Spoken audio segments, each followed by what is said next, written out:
देखिए सुनिएगा ध्यान से।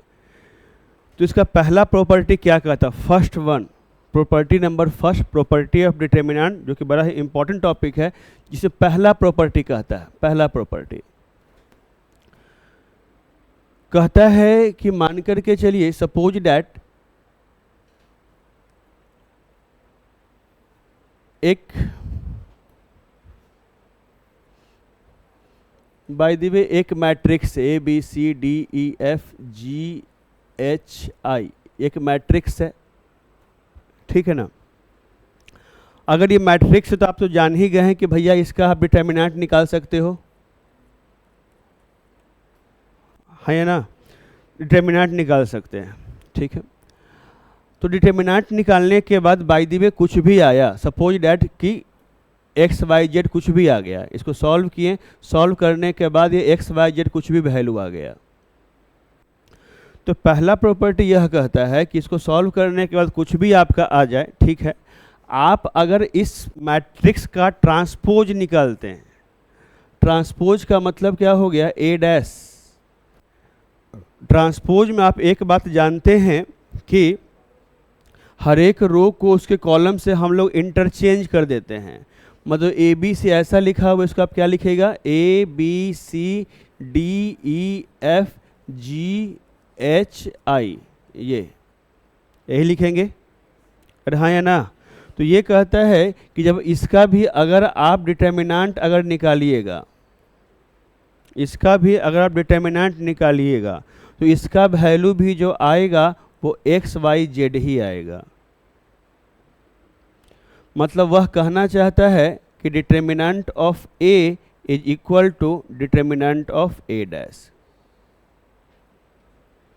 किसी मैट्रिक्स का डिटर्मिनेंट जो है वो हमेशा उसके ट्रांसपोज के डिटर्मिनेंट के बराबर होता है।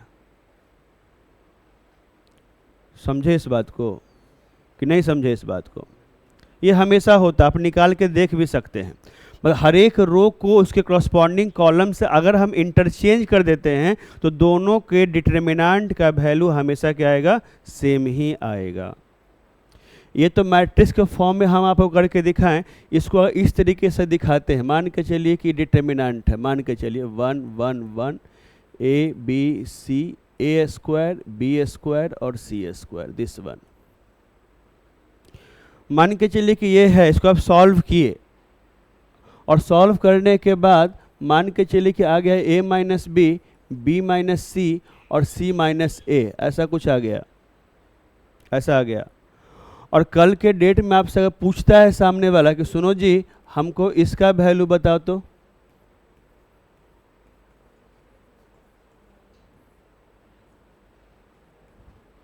क्या होगा, क्या होगा, सेम होगा। बात समझ में आ रहा है कि पहला रो पहले कॉलम से इंटरचेंज हुआ है, दूसरा रो दूसरे कॉलम से इंटरचेंज हुआ है, तीसरा रो तीसरे कॉलम से इंटरचेंज हुआ है। हर एक मतलब पूरा पूरी चेंज हो जाए, ऐसा नहीं कि एक रो चेंज हो, दो रो चेंज, ऐसा नहीं। ट्रांसपोज का मतलब पूरे को ना चेंज करते हैं, किसी एक को नहीं ना करते हैं। तो कहने का मतलब इसको अगर मैं डेल्टा डैश कह देता, मान करके चलिए, तो आप इस बात को मानिए कि जो वैल्यू डेल्टा का होगा वही क्या होगा, डेल्टा डैश का होगा, दोनों बराबर होगा। क्या इसमें कोई दिक्कत है किसी को? क्या पहला प्रॉपर्टी समझ में आया है? जल्दी बोलो, लिखिए फटाफट, जल्दी कीजिए।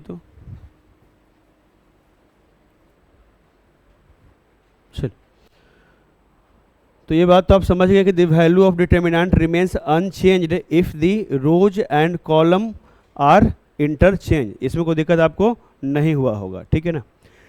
नेक्स्ट क्या है, इस बात को समझिए, देखिए क्या है, कहता है the if any two rows, इसको आप अच्छे से समझिएगा, इफ एनी टू रोज और column of A determinant B interchange, किसी दो रो या किसी दो कॉलम को अगर इंटरचेंज किया जाता है, बदला जाता है एक दूसरे से, the value of determinant is changed in sign only. इसका मतलब क्या है, जैसे कि मान के चलो डेल्टा इज इक्वल टू लिखा हुआ है A B C D E F G H I, ऐसा लिखा हुआ है, मान के चलिए यह एक डिटर्मिनेंट है, ऐसा लिखा हुआ है। तो सपोज डैट इसका वैल्यू अगर मान के चलिए कि एक्स वाई जेड आया, मान लेते हैं ऐसा आया होगा, तो हम इसमें क्या करते हैं, किसी दो रो को इंटरचेंज करते हैं। इंटरचेंज करने का मतलब R1 है, पहला रो है और दूसरा रो है, इंटरचेंज। इंटरचेंज का मतलब R1 के जगह R2 और R2 के जगह R1, इसका मतलब ये इंटरचेंज। तो ये साइन जो लिखा रहता है इसका मतलब R1 के जगह R2 लिखिए, R2 के जगह R1 करने की बात कह रहा है। मतलब यहाँ से देखिए ये R1 है और यह R2 है रे भाई, हो जाएगा DEF ABC GHI, ऐसा ऐसा। क्या आपको ऐसा लग रहा है कि R1 और R2 को इंटरचेंज कर दिया गया है? और R1 और R2 को इंटरचेंज कर दिया गया है, बाय द वे डेल्टा है, इसको हम डेल्टा 1 मान लिए, दिस वन।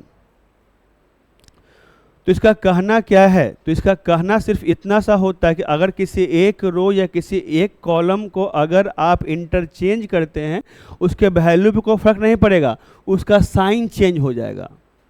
साइन चेंज का मतलब क्या हुआ सर? साइन चेंज का मतलब यह हुआ कि अगर यह आ रहा है एक्स वाई जेड आ रहा है तो अभी भी एक्स वाई जेड आएगा, लेकिन अगर ये प्लस में एक्स वाई जेड आ रहा है तो यहाँ पे आएगा माइनस में एक्स वाई जेड। इसका मतलब यही हुआ, प्लस रहेगा तो माइनस, माइनस रहेगा तो प्लस, सिर्फ इतना ही होगा।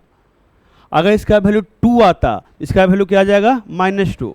अगर इसका वैल्यू -3 होता, इसका वैल्यू क्या होता? 3। ये क्या यह बात समझ में आया है आपको कि कोई दिक्कत है?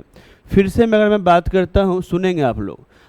अब फिर से मैं इसको रेफरेंस मानता हूँ, इसको रेफरेंस मान करके मान के चलिए कि आपका मन हुआ C2 और C3 को इंटरचेंज कर दो सर। हम बोले कर दो, तो C2 और C3, तो यहाँ पे यह C2 हो गया और ये क्या आ गया? C3 हो गया। तो यह C2 है और यह C3, दोनों को इंटरचेंज करने की बात हुई। मतलब C1 के साथ कुछ भी नहीं करेंगे हम लोग। तो C1 क्या है आपके पास? DAG। C2 और C3 मतलब क्या? FCI। यहाँ से क्या? EBH इंटरचेंज कर दिया। तो इसको अगर बाय द वे हम डेल्टा 3 कह देते हैं, ठीक है ना, इसको रेफरेंस मान करके चेंज किया है हमने। तो अब देखिए ध्यान से, यहाँ पे इसका वैल्यू क्या था? -XYZ। तब सोच के बताइए इसका वैल्यू क्या हो जाएगा? प्लस में हो जाएगा XYZ। कोई दिक्कत है? ये बात समझ में आया है? मतलब अगर मैं कहूँ आपको कि इवन टाइम अगर इंटरचेंज कीजिएगा तो वैल्यू पे कोई फर्क नहीं पड़ेगा। इवन टाइम का मतलब क्या? 2 बार, 4 बार, 6 बार, 8 बार, 10 बार। लेकिन ऑड टाइम अगर इंटरचेंज कीजिएगा तो क्या होगा? प्लस होगा तो माइनस, माइनस होगा तो प्लस हो जाएगा। क्या इसमें कोई दिक्कत है? मेरी बात समझ में आई है? इसको फिर से मैं समझाने की कोशिश करता हूँ, आप फिर से समझिए इस चीज़ को। एक अलग से एग्जाम्पल बना के हम समझाते हैं, देखिएगा ध्यान से। जैसे कि मान के चलिए डेल्टा है यहाँ पर, समझिएगा बाबू, समझिएगा, देखिए ध्यान से। जैसे कि डेल्टा इज इक्वल टू, अगर लिखा हुआ है यहाँ पर 2 3 4 -5 6 0 2 -1 -3, अगर यह है, ये है, ठीक। अब जैसे कभी बच्चों के मन में यह आता है कि इंटरचेंज जो बोल रहे हो कब करेंगे इंटरचेंज, ये वाली बात लोग बच्चे के मन में आ जाता है। तो भाई इंटरचेंज कब करेंगे, क्या होगा, वो हम क्वेश्चन लेंगे तो समझ में आएगा। वो क्वेश्चन के डिमांड पर डिपेंड करता है, समझ गए ना? वो डिमांड जैसा रहेगा कि हाँ हमको करना है नहीं करना है, जब डिफरेंट टाइप का हम क्वेश्चन लेंगे तो आपको समझ में आ जाएगा, आप चिंता ना करें। फिलहाल यह सीखिए कि इंटरचेंज करते हैं तो क्या होता है। यहाँ पर जैसे कि मान करके चलिए, सपोज डैट यहाँ पर R2 और R3 को इंटरचेंज करने की ज़रूरत पड़ गई, मान करके चलिए, ठीक। तो R2 और R3 को इंटरचेंज करने की ज़रूरत पड़ गई, तो R1 के साथ तो कुछ नहीं किए हैं, तो R1 को जैसे है वैसे लिखिए, 2 3 4। यहाँ से क्या हो जाएगा भाई? 2 -1 -3। यहाँ से क्या? -5 6 और 0। ये R2 और R3 को इंटरचेंज किया, ठीक है यहाँ तक। अच्छा, एक बात बताइए आप लोग, मेरी बातों को जरा ध्यान पूर्वक सुनिएगा। मान करके चलिए कि इसका वैल्यू -10 आता, मान लीजिए आप, तो आप बता सकते हैं कि इसका वैल्यू क्या आएगा, +10 आएगा। इसमें तो कोई दिक्कत नहीं हुआ होगा आपको, अरे बोलो नहीं। ये बात बिल्कुल अच्छे तरीके से आप समझ गए, ठीक। हम इसमें कुछ और भी सिखाना चाहते हैं, वो सुनिएगा ध्यान से, क्या सिखाना चाहते हैं समझिएगा। जैसे कि मान करके चलिए, सपोज डैट, अच्छा एक बात बताइए, क्या इसको हम डेल्टा लिख सकते हैं, हाँ या ना, अरे हाँ या ना, कुछ लोग हाँ कुछ लोग ना वाले प्राणी हैं, ठीक है ना।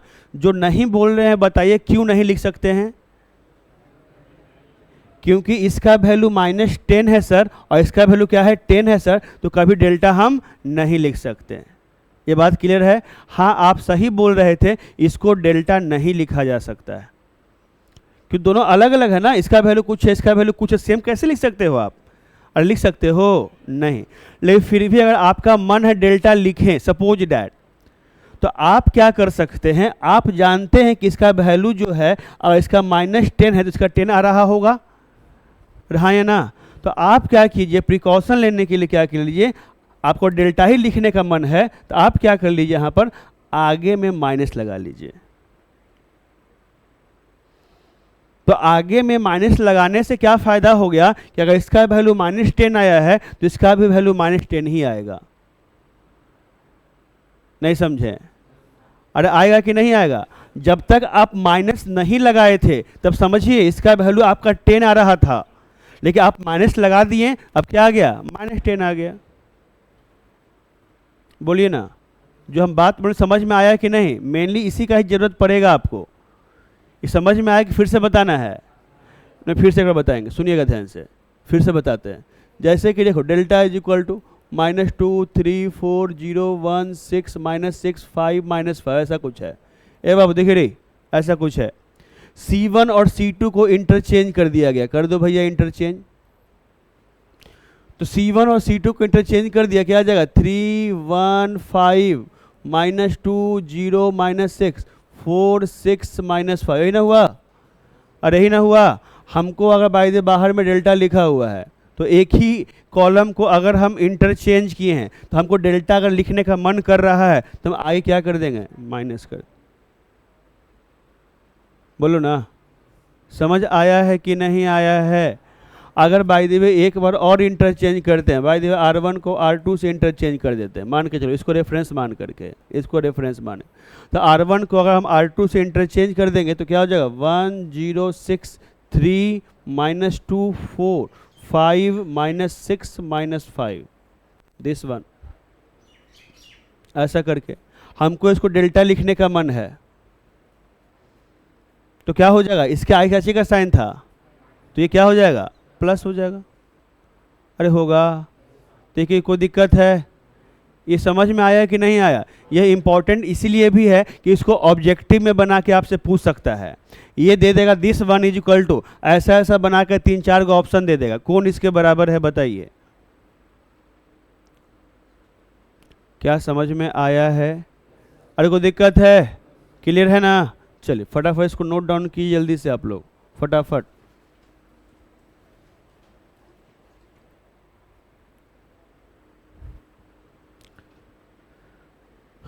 देखो जी ध्यान से, नेक्स्ट प्रॉपर्टी की तरफ बढ़ते हैं। ये बड़ा ही इंपॉर्टेंट प्रॉपर्टी है, इस पर भी एग्जाम में क्वेश्चन पूछते रहता है, ये जरूरत पड़ेगा आपको,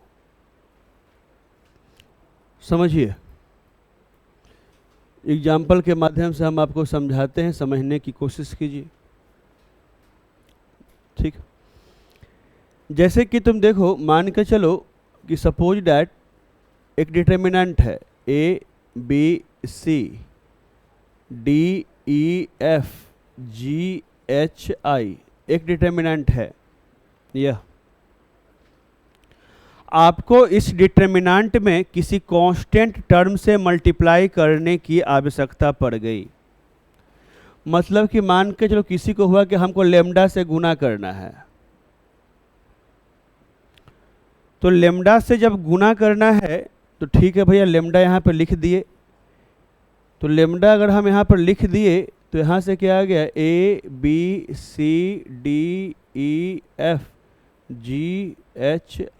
ऐसा। अब तुम याद करो, अगर मैट्रिक्स के केस में क्या होता था कि अगर हम किसी कांस्टेंट टर्म से गुना करते थे तो वो ईच एंड एवरी एलिमेंट के साथ गुना होता था। लेकिन डिटर्मिनेंट के केस में होता है कि अगर हम किसी कांस्टेंट टर्म से गुना करेंगे तो जब यह अंदर एंट्री मारेगा तो किसी एक रो या किसी एक कॉलम में ही गुना होगा। मतलब कि अगर यह लेम्डा अंदर गया तो कुछ ऐसा हो सकता है, lambda A, lambda B, lambda C, D, E, F, G, H, I, ये वाली बात। ये बात समझ में आया है? ये डिटर्मिनेंट का प्रॉपर्टी है किसी एक रो या किसी एक कॉलम में। जैसे ही कोई बच्चा बोलेगा आप पहले रो में काहे गुना किए सर, दूसरा का रो में कर सकते थे। ये क्वेश्चन के डिमांड पर डिपेंड करता है भाई कि तीसरा का रो में कर सकते थे या पहला कॉलम में या दूसरा कॉलम में या तीसरा कॉलम, किसी एक में, सब में नहीं। समझे? और यही चीज जब कॉमन निकालते हैं तब होता है, किसी एक रो या किसी एक कॉलम से कॉमन निकलेगा। जैसे कि मान के चलो लिखा हुआ है ऐसा,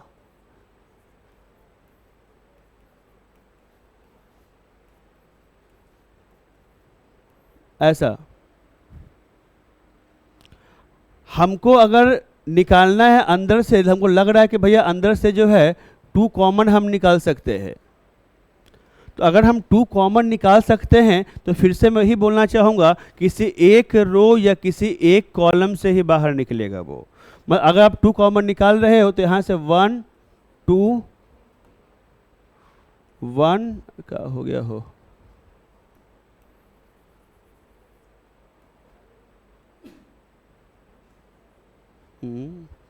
1 2 3, समझ रहे हो ना? बोल भी नहीं करता। 1 2 3, यहाँ से क्या है ये जैसा है वैसा ही रह जाएगा। -4 -2 8 -4 6 और क्या हो जाएगा ये -2, ऐसा। ये समझ में आया बात कि नहीं आया? किसी को ना हम इससे भी कॉमन निकालना चाहते थे सर, तो कोई दिक्कत वाली बात है, 1 2 और बाहर निकल जाएगा, है कि नहीं? इसके लिए अगर बात करते हम, इसके लिए मैं बात करता तो क्या करना होता अपने को, तो फिर से क्या करना होता, इस बात को समझो, फिर से 1 2 बाहर निकल जाता तो क्या बन जाएगा -2 -1 4। किसी को मन होता है इसके लिए भी बाहर निकालना है अपने को 2, तो निकालिए और 2, लेकिन यहाँ पे क्या लिख पाओगे फिर तुम इस चीज को, -2 3 माइनस, ये बात समझ में आया?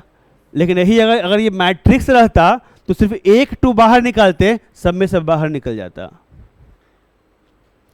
क्या यह अंतर समझ में आया है कि नहीं आया है? तो इस बात को आप ध्यान रखिएगा कि डिटर्मिनेंट के केस में अगर किसी कांस्टेंट टर्म से हम गुना करते हैं तो ईच एंड एवरी एलिमेंट में गुना, डिटर्मिनेंट के केस में किसी कांस्टेंट टर्म से गुना करते हैं तो कोई एक रो या कोई एक कॉलम में गुना होता है, लेकिन मैट्रिक्स के केस में ईच एंड एवरी एलिमेंट में गुना हो जाता है। क्लियर है? कोई दिक्कत है? अगर कॉमन निकालते हैं डिटर्मिनेंट के केस में तो उसमें भी किसी एक रो या किसी एक कॉलम से ही कॉमन निकलेगा, लेकिन मैट्रिक्स में ईच एंड एवरी एलिमेंट से कॉमन निकल जाता था। क्या इसमें कोई दिक्कत है? क्या यह बात समझ में आया है? इसे बहुत अच्छा सा क्वेश्चन ऑब्जेक्टिव में पूछते रहता है और इसका ज़रूरत बहुत अच्छे क्वेश्चन में भी पड़ता है, बेसिक कॉन्सेप्ट का। वो समझिएगा ध्यान से, मेरी बातों को समझने की कोशिश कीजिएगा। देखिए ध्यान से, एक क्वेश्चन देखिए और समझिएगा। क्वेश्चन है 1 2 3 4, ऐसा कहता है प्रूफ डैट, प्रूफ करो, प्रूफ डैट, अच्छे समझिएगा, बार बार बोल रहे हैं, 2a का determinant is equal to 4 into determinant of a। ऐसा प्रूफ करने के लिए कह रहा है। कैसे प्रूफ कर रहे हैं गौर से देखिए, सुनिएगा। Solution, since A is equal to, यहाँ से क्या है यह 1 2 3 4, ये है ए। ये अभी क्या है, डिटर्मिनेंट है कि मैट्रिक्स है? मैट्रिक्स, कोई दिक्कत नहीं है। चलिए, आपको अगर 2a चाहिए, 2a यहाँ पे लिखा हमने 2 और यहाँ पे लिख दिया a, 1 2 3 4 ऐसा लिख दिया। अब चूंकि अभी यह मैट्रिक्स है तो बताइए जब यह 2 अंदर जाएगा तो क्या किसी एक रो या किसी एक कॉलम में इंटू होगा क्या? तो क्या होगा, हर एक में इंटू हो जाएगा, मतलब 2 4 6 8। कोई दिक्कत है यहाँ तक? आपको चाहिए क्या है, अगर समझने की कोशिश कीजिए। अब आपको बोलता है 2a का डिटर्मिनेंट निकालने के लिए बोल रहा है। तो 2 इसका मतलब यही ना है जी कि 2a का डिटर्मिनेंट निकालो। मतलब राइट हैंड साइड में जो मैट्रिक्स है उसका भी कपड़ा आप चेंज कर दीजिए। तो मत कहने का मतलब चेंज कीजिएगा तो क्या बन जाएगा, 2 4 6 8। अब इसको भी डिटर्मिनेंट कपड़ा पहना दीजिए आप। इस प्रकार देखिए क्या आया है आपका, 2 × 8 16, 16 माइनस 24 कितना आ जाएगा, -8। तो डिटर्मिनेंट ऑफ 2a कितना आ गया, -8। कोई दिक्कत है यहाँ तक? ये आपका LHS का वैल्यू आया है भाई, ये आपका LHS आ गया है, LHS। अब रही बात RHS से, अगर हम बात करते हैं RHS, 2 मार्क्स का क्वेश्चन स्टेप पूछते रहता है सब आपसे। RHS, तो RHS में क्या हुआ है, 4 × डिटर्मिनेंट ऑफ a बोल रहा है। ये 4 का 4 × डिटर्मिनेंट ऑफ a, मतलब a 1 2 3 4 ऐसा। हाँ या ना? तो कहने का मतलब क्या हो गया, इस बात को समझिए। 4 × 1 × 4, 4 माइनस क्या 6, यहाँ से कितना आ गया 4 × -2 कितना आ गया माइनस। तो क्या आपको यहाँ से LHS is equal to RHS दिख रहा है?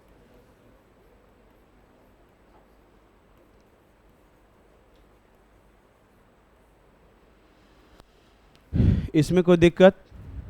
अरे बोलो, ऐसा क्वेश्चन कर लोगे? इसमें सबसे इंपॉर्टेंट पॉइंट जो है उस पॉइंट को आपको समझना है, ठीक है ना? वो इंपॉर्टेंट पॉइंट क्या है वह समझिए, समझिएगा यहाँ पर, समझिए। देखिए, मान के चलिए A कोई स्क्वायर मैट्रिक्स है, A कोई स्क्वायर मैट्रिक्स है, A is a square matrix of order n। A is a square matrix of order n। इसका मतलब क्या हो गया, A is equal to Aij n × n, यही ना हो गया। A is a square matrix of order n। कोई दिक्कत है यहाँ तक? अब क्या कहता है वो कि ठीक है, इतना कहानी बता दिया। अब क्या कहता है कि इस मैट्रिक्स में हम किसी कांस्टेंट टर्म से गुना करते हैं और उसका डिटर्मिनेंट चाहते हैं। उस मैट्रिक्स में कांस्टेंट टर्म से गुना करके डिटर्मिनेंट चाहते हैं। जैसे कि इस मैट्रिक्स में 2 से गुना करके हम उसका डिटर्मिनेंट चाह रहे थे। जरूरी नहीं कि हर हमेशा कांस्टेंट टर्म 2 ही आए, 2 के अलावा भी कुछ आ सकता है, बोलबे नहीं करता है।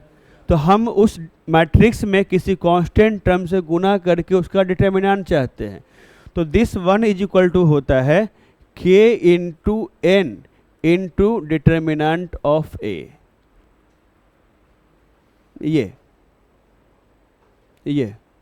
k × n, k × n का मतलब क्या हो गया है, constant to the power order, constant to the power order, जिससे आप गुना कर रहे हैं, ठीक है ना, वो कांस्टेंट, उसका पावर क्या हो जाएगा, ऑर्डर। जैसे कि कहने का मतलब क्या, इस बात को समझो। मान के चलो, सुनो जी, A कोई मैट्रिक्स है, A कोई मैट्रिक्स है जिसका ऑर्डर 2 × 2 है और आपसे बोला क्या गया है 2a का डिटर्मिनेंट इज इक्वल टू क्या होगा। तो अगर आपको ये प्रॉपर्टी मालूम है तो आप बता सकते हो क्या होगा। मतलब इसने क्या कहा, जिससे आप गुना कर रहे हैं, किससे गुना कर रहे हैं, 2 से गुना कर रहे हैं, का पावर ऑर्डर कितना ऑर्डर है, ऑर्डर कितना है 2, तो constant to the power order into determinant of A, मतलब क्या आ गया 4 इंटू डिटर्मिनेंट ऑफ ए। ये बड़ा ही फेवरेट क्वेश्चन है। फिर से सुनेगा एग्जाम्पल, सुनो रे। मान के चलो कि एक कोई मैट्रिक्स है ए आई जे, जिसका order by the way 3 into 3 है। आपसे पूछता है 2 इंटू ए का determinant is equal to X into determinant of A, then बताइए x का वैल्यू क्या होगा। Then find the value of x, क्या होगा, कोई बता सकता है क्या होगा, क्या होगा 8। मतलब x जो आएगा यहाँ पर देखा जाए, x के बारे में अगर हम बात करते हैं तो समझिए constant to the power order, तो कांस्टेंट कितना से गुना कर रहा है 2 से, और इसका ऑर्डर कितना है 3, तो 2 का पावर 3 हो जाएगा भाई, और 2 का पावर 3 का मतलब क्या हो जाएगा 8 हो जाएगा।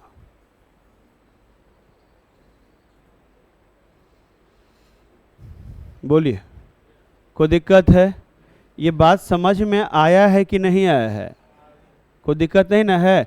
ये प्रॉपर्टी बार बार बोल रहे हैं, बहुत ही ज़्यादा इंपॉर्टेंट प्रॉपर्टी है हमेशा के लिए। तो इस टाइप का क्वेश्चन आप आराम से बना लीजिएगा, हो जाएगा।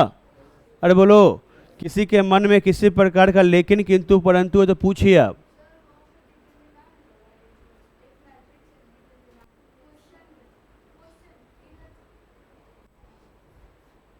ये ना, ये तो गलती से मिस्टेक हो गया है भाई। तो हाँ, अब तो आप समझदार हो गए तो थोड़ा सा तो मैनेज कर ही सकते हैं। एलएचएस में चेंज करेंगे तो आरएचएस में भी चेंज होगा, दोनों तरफ सेम चेंज होगा। और कोई बात, चलिए फटाफट इसको नोट डाउन कीजिए जल्दी से। देखिए 2 प्रॉपर्टी है आपके सामने, सुनिएगा। आसान सा प्रॉपर्टी, ये भी ऑब्जेक्टिव में पूछते रहता है या पूछ सकता है आपसे, बड़ा सिंपल सा प्रॉपर्टी। कहता है if a determinant has all the element 0 in any row और column then the value is 0। मैं सिंपल से को बात ये कहता है कि मान के चलो तुमको डिटर्मिनेंट निकालने की आवश्यकता पड़ गया, ठीक है, लेकिन तुम क्या देखा, उसका एक रो का एलिमेंट जो है पूरी 0 है, एक रो का एलिमेंट पूरी 0 है। तो ये कहता यह है किसी भी डिटर्मिनेंट में कोई एक रो या कोई एक कॉलम का हर एक एलिमेंट 0 हो जाए तो उसका वैल्यू जो हो जाएगा वो क्या हो जाएगा 0। क्या ये सही बोल रहा है, गलत बोल रहा है? समझ रहे सही क्यों बोल रहा है? कि आगे 0 लाएगा, फिर अंदर कुछ डब्बा में डालेगा, पूरे को 0 कर देगा। समझ रहे हैं ना? तो कोई एक रो या कोई एक कॉलम का हर एक एलिमेंट 0, उसका वैल्यू नहीं निकालना है, उसका वैल्यू क्या हो जाएगा 0। जैसे कि मान के चलो रे भाई, एक ऐसा एग्जांपल देखो ध्यान से, -1 2 3 ये 0 है, ये भी 0 है। अब इसका वैल्यू पूछ रहा है आपसे, क्या होगा 0। कोई एक रो, जरूरी नहीं कि पहले रो 0 हो, कोई एक रो या कोई एक कॉलम का वैल्यू 0 हो जाए, उसका डिटर्मिनेंट नहीं निकालना है, उसका डिटर्मिनेंट क्या हो जाएगा 0। कौन दिक्कत? समझ गए इस बात को? दूसरा बात क्या बोलता है, if a determinant has any 2 रो और कॉलम आइडेंटिकल। आइडेंटिकल का मतलब तुम क्या समझता है? सेम, हूबहू सेम। जैसे कहने का मतलब ये क्या कहता है, आपकी निगाहें बोर्ड पर हो, 1 2 3 1 2 3 4 5 6। क्या आपको ऐसा लग रहा है कि यहाँ R1 और R2 दोनों आइडेंटिकल है? अरे लग रहा है। तो जब ये दोनों आइडेंटिकल है ना भाई, तो इसका वैल्यू निकालने की आवश्यकता नहीं है, वह 0 हो जाएगा। निकालिएगा तो क्या हो जाएगा 0। ये ऐसा क्यों होता है, इसका नेक्स्ट प्रॉपर्टी बताएंगे, तभी जब समझ में आ जाएगा आपको। नहीं फिलहाल आप याद रखिए, समझे इस बात को। तो ये बोलता है आइडेंटिकल के लिए, और एक बोल रहा है प्रोपोर्शनल। प्रोपोर्शनल तो आइडेंटिकल और प्रोपोर्शनल में क्या अंतर है वह समझो। जैसे कि मान के चलो लिखा हुआ है ऐसा 1 2 3 2 4 6 -1 0 3 ऐसा। तो प्रोपोर्शनल का मतलब होता है कोई दो रो या कोई दो कॉलम का हर एक एलिमेंट का रेशियो सेम हो। जैसे कि देखो इसमें पहला रो और दूसरा रो में देखो तो रेशियो क्या 1/2 है। यहाँ भी रेशियो क्या है 1/2 है, यहाँ भी रेशियो क्या है 1/2 है। तो भी क्या बोलता है कि वैल्यू क्या होगा 0। तो किसी भी डिटर्मिनेंट में कोई दो रो आइडेंटिकल हो जाए या कोई दो रो या कोई दो कॉलम प्रोपोर्शनल हो जाए, उसका वैल्यू क्या होगा। समझा इस बात को। या इसको तुम इस तरीके से भी देख सकता है, दोनों अलग अलग नहीं सेम है। सेम कैसे है तुम नोटिस करो, क्या तुम दूसरका रो से 2 कॉमन निकाल सकता है, और दूसरका रो से 2 कॉमन निकाल सकता है, तो निकालो 2 कॉमन। तो दूसरका रो से निकाल 1 2 3 ऐसा ही रहेगा, -1 0 3 ऐसा ही रहेगा। जब कॉमन निकालेंगे तो क्या आ जाएगा 1 2 3। तो क्या यही वाला गीत गा रहा है, ये सेम है दोनों, तो ये वैल्यू क्या हो जाएगा 0 हो जाएगा। कारण अभी थोड़ी देर में समझ में आ जाएगा आप। लेकिन क्या ये बात दोनों क्लियर है कि कोई दिक्कत है आपको? जल्दी से लिखिए, फटाफट लिखिए। देखिए क्या है, सुनिएगा और समझने की कोशिश कीजिएगा। कहता है if each element of any row और column can be expressed as a sum of 2 terms then the determinant can be expressed as the sum of 2 determinant. इसका मतलब क्या है वह समझिए। जैसे कि मान के चलो यहाँ पर कुछ ऐसा है A1 B1 C1 A2 B2 C2 A3 B3 और C3 ऐसा है। समझ रहे बाबू, समझो। कुछ ऐसा लिखा हुआ +K1 +K2 +K3 ऐसा लिखा हुआ। किसी डिटर्मिनेंट में कोई एक रो या कोई एक कॉलम का हर एक एलिमेंट, कोई एक रो या कोई एक कॉलम का हर एक एलिमेंट के बीच में प्लस या माइनस का साइन है। जैसे कि यहाँ पर तुम नोटिस करो, पहले रो में जो तुम देख रहा है, यहाँ पर हर एक एलिमेंट में क्या है +K1 +K2 और +K3। रूल कहता है कि इसको आप अलग अलग सेपरेट करके लिख सकते हो। अलग अलग सेपरेट का मतलब क्या है कि this one is written as, क्या रिटेन एज वो समझिए। वो कहता है, इसको लिखिए आप A1, एक मिनट, इसमें देखिए A2 B2 C2 A3 B3 C3 plus फिर से A2 B2 C2 A3 B3 और C3। रही बात इसमें, तो इसमें क्या बोलता है, इसको अलग अलग सेपरेट कर सकते हो। मतलब यहाँ से A1 B1 C1 K1 K2 और K3 ऐसा अलग अलग सेपरेट करके लिखा जा सकता है। समझ आया बातों को? बीच में चाहे प्लस रहे या माइनस रहे, उससे तो कोई दिक्कत वाली बात नहीं। जैसे कि मान करके चलो, सुनो ध्यान से, यहाँ पर +K2 जो लिखा हुआ है, सपोज डैट यहाँ अगर माइनस होता, हो सकता है क्वेश्चन मिलेगा आपको, हो सकता है, तो उस केस में सर, उस केस में कोई चिंता करे वाला बात नहीं। यहाँ पर खाली क्या कर देंगे -K2 कर देंगे। नहीं समझा इस बात को? कोई दिक्कत नहीं ना है? तो कहता ऐसा आप कर सकते हो, कोई दिक्कत वाली बात नहीं, ये प्रॉपर्टी है। इसको सॉल्व करो या इस दोनों को सॉल्व करके जोड़ दो, दोनों का वैल्यू जो है वह सेम आएगा। समझे ना इस बात को?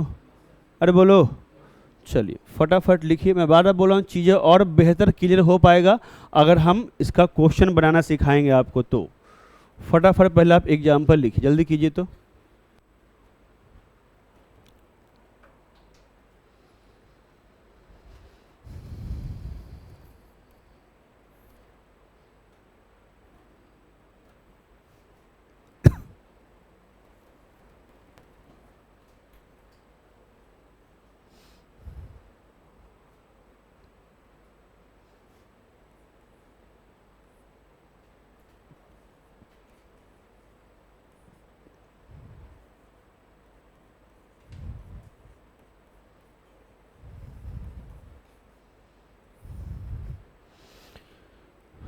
थोड़ा बोर्ड पर देखिए ना कि एग्जाम्पल लिए हैं, थोड़ा सा इस प्रॉपर्टी को और समझाने के लिए मैंने यहाँ पे एक एग्जाम्पल लिया है। अब देखिए तो यहाँ पर देखिए कि आपको ऐसा फील हो पा रहा है कि थर्ड रो को आप अलग अलग कर सकते हो, हाँ या ना? तो सोच करके बताइए, सही बच्चों की निगाहें बोर्ड पर होनी चाहिए कि हम क्या लिखें यहाँ पर। इसको जब ब्रेक करके लिखिएगा तो क्या लिख पाइएगा? A B C alpha beta gamma, यहाँ पर A B C plus A B C alpha beta gamma, यहाँ पर बीटा गामा। क्या यहाँ तक किसी बच्चे को कोई आपत्ति है? अगर आपत्ति नहीं है तो कोई हमको बता सकता है इसका वैल्यू क्या आएगा सॉल्व करने के बाद? क्या आएगा? क्यों जीरो आएगा? कि पहला रो और तीसरा रो क्या आइडेंटिकल है ना, तो क्या आ जाएगा? यह जीरो आ जाएगा। प्लस क्या आएगा? क्यों आएगा? सेकेंड रो और थर्ड रो क्या है? आइडेंटिकल है, जीरो। तो जीरो प्लस जीरो क्या आ गया? आ गया। अगर यह प्रॉपर्टी आपको मालूम था एक लाइन में काम कर लिए आप, नहीं तो फिर पूरा निकालना पड़ता, सॉल्व करना पड़ता आपको। समझ आया प्रॉपर्टी आपको? चलो फटाफट लिखेंगे, जल्दी कीजिए तो जल्दी से। बस एक प्रॉपर्टी और बड़ा इंपॉर्टेंट वाला है, देखिए ध्यान से ये क्या कहता है, समझने की कोशिश कीजिएगा आप लोग। देखिए ध्यान से, बोर्ड पर देखना है और समझने की कोशिश करना है। मान के चलो ऐसा कुछ है D E F G H आई, यह कोई एक डिटर्मिनेंट है, समझिएगा क्या कहता है। जिसमें देखा जाए तो 3 रो है और 3 कॉलम है, कोई दिक्कत? 3 रो और 3 कॉलम, कोई दिक्कत? तो बोलता क्या है, सुनिएगा ध्यान से, इंपॉर्टेंट वन, ध्यान सुनिएगा। कहता है कि किसी 2 रो, कोई 2 रो या कोई 2 कॉलम, तो हम क्या कर सकते हैं? एक ऑपरेशन यहाँ पे कर सकते हैं। मान के चलो पहले रो में एक ऑपरेशन कर रहे हैं R1। R1 में ऑपरेशन क्या किया जा रहा है कि R1 plus K into R2, ये पहले रो में एक ऑपरेशन किया गया है। इसमें ऑपरेशन क्या किया गया है देखा जाए तो दूसरे रो में कांस्टेंट टर्म से गुना करके इसको पहले रो में क्या कर दिया गया है? जोड़ दिया गया है। तो इससे क्या बोलता है, ऐसा करने के बाद जो आपको डिटर्मिनेंट मिलेगा तो इसका वैल्यू, पहले वाले का वैल्यू अब बाद का जो वैल्यू है, दोनों का वैल्यू सेम आएगा, उसमें कोई चेंज नहीं होगा। The value of determinant is not change, change नहीं करेगा।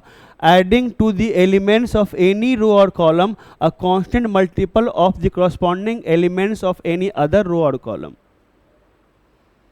तो चेंज नहीं करेगा, किसी दूसरे रो में कांस्टेंट टर्म से गुना करके अगर किसी और में आप ऐड कर रहे हो या सब्ट्रैक्ट कर रहे हो तो इसके डिटर्मिनेंट के वैल्यू पर कोई फर्क नहीं पड़ेगा। मतलब क्या समझाते, सुनिएगा ध्यान से। ये बच्चा बोर्ड पर देखो, यहाँ R1 है, ये लिखा हुआ यह दिखा रहा है कि ऑपरेशन R1 में किया गया है। एरो दिए हैं, मतलब ये बता रहा है कि ऑपरेशन कैसा ऑपरेशन है? R1 प्लस KR2, R2 में कांस्टेंट टर्म से गुना करके R1 में जोड़ देने वाली बात। इसका मतलब, ए बच्चा बोर्ड पे देखो, इसका मतलब क्या है? ऑपरेशन जो R1 में किया गया है तो क्या R2 और R3 के लिए कोई कमांड दिया गया है? तो उसको वैसा ही लिख दीजिएगा, DEFGHI।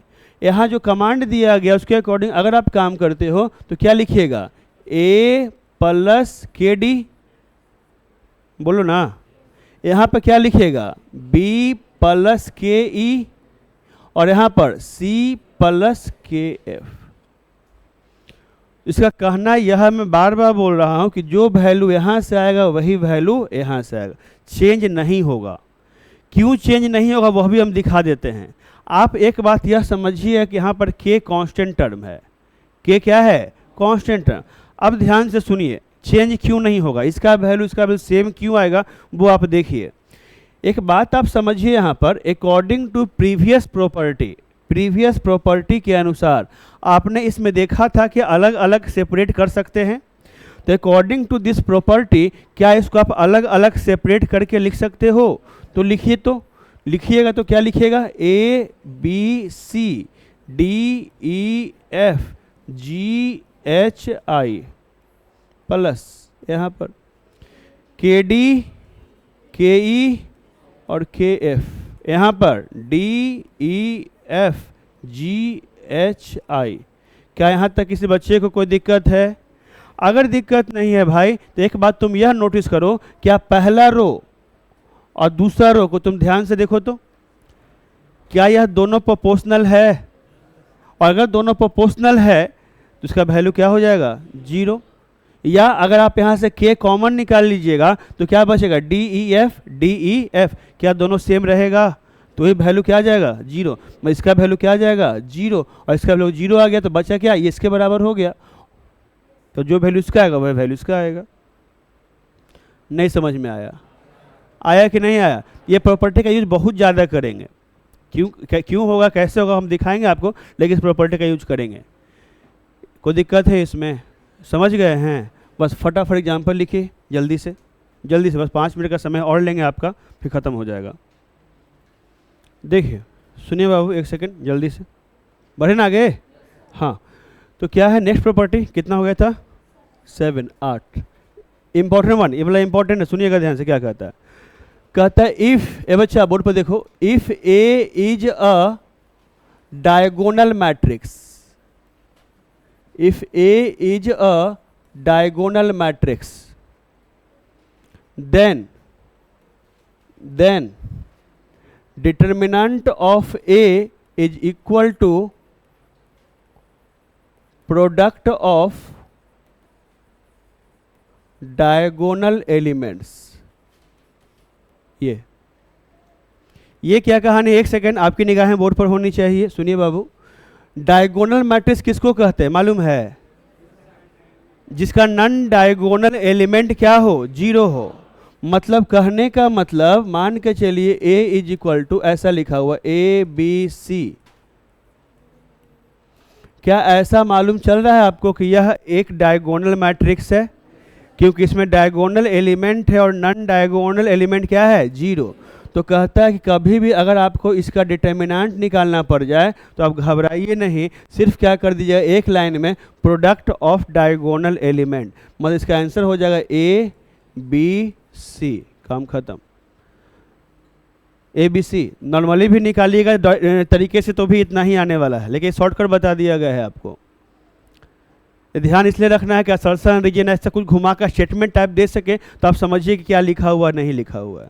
जैसे कि मान के चलो, ए बच्चा बोर्ड पे देखो, मान के चलो लिखा हुआ है ऐसा 1 2 3 0 0 0 0 0 0। आपको बोल दे डिटर्मिनेंट ऑफ ए बताओ।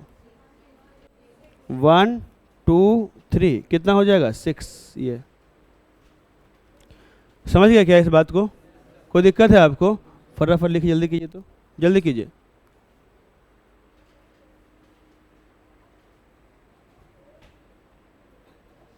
नेक्स्ट सुनिएगा ध्यान से, सुनिए नेक्स्ट। ए बच्चा बोर्ड पर देखो, कहता है इफ ए इज अ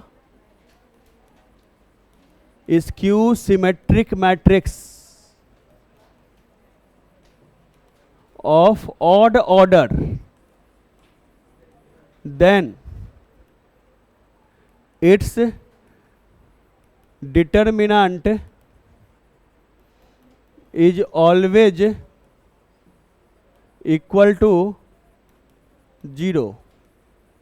ये क्या है? सुनिए बच्चा बोर्ड पे देखो, कहता कोई स्क्यू सिमेट्रिक मैट्रिक्स है। स्क्यू सिमेट्रिक किसको कहते हैं मालूम है ना? है कि नहीं मालूम? आप देखते के साथ पता कर लेते हैं।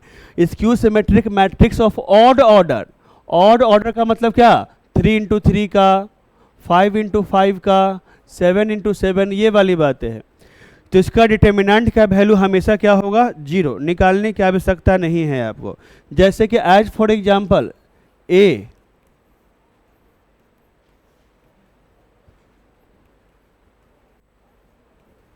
ऐसा, क्या यह स्क्यू सिमेट्रिक मैट्रिक्स है? अरे है कि नहीं है? सबको लग रहा है? तो स्क्यू सिमेट्रिक मैट्रिक्स है ऑड ऑर्डर का, क्योंकि इसका डिटर्मिनेंट, सॉरी, इसका ऑर्डर 3 into 3 का है।